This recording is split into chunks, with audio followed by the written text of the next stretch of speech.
when we're using cash balance plans, it's a great tool at times for farm families that are actually exiting out of their farm operation.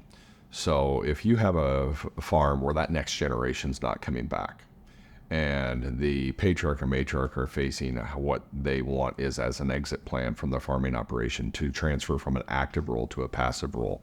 Well, over the last, how many years they've been able to use that bonus 179 depreciation to offset their income.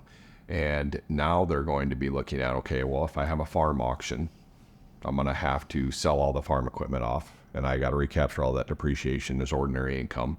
They don't have the prepaid inputs for the next year because they're transitioning from active to passive, and they're still sitting on all the harvest crop maybe from the prior harvest from this past harvest multiple season. Years. Or a lot of times it's multiple years. Yep. So they're sitting there and they're going, what can I do?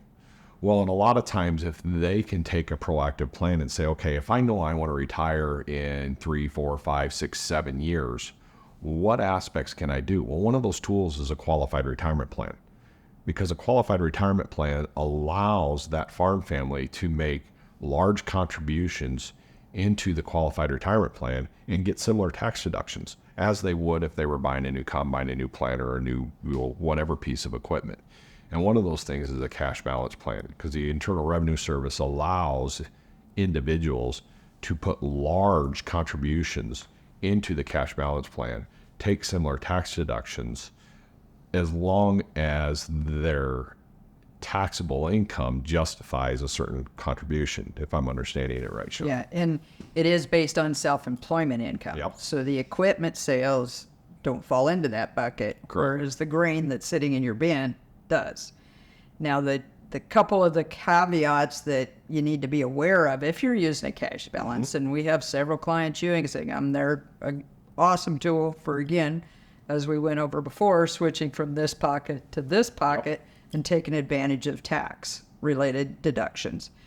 The cash balance plans, once you get into this plan, you need to be aware that you need to be committed to contribute to it at least 3 to 5 years, so that it's a true plan and the IRS doesn't challenge what you're trying to accomplish. Yeah, there's no flexibility in the plans. It's a true commitment on what they have to contribute to the plan itself. And it's fixed. Yep. Because what happens is you make a decision on what you want to withdraw from the plan in the future. And then there's an actuarial computation that said because of that, you have to put in $200,000 a year for the next 5 years, $150,000. It just depends on what those numbers you decide when you set it up. And once you make that commitment, you've made that commitment. You've made that commitment. Otherwise, that plan can be disqualified, and then the IRS can come back and make it go away. Yep. And then tax you on all your contributions. Absolutely. And depending on your age, then you're looking at that money in that cash balance plan and start taking RMDs and paying income tax on that as well. So there's a big picture approach when you're looking at something like and it's this. not that and I always try to make sure that people understand, you're not avoiding taxes, you're just deferring taxes. Yep.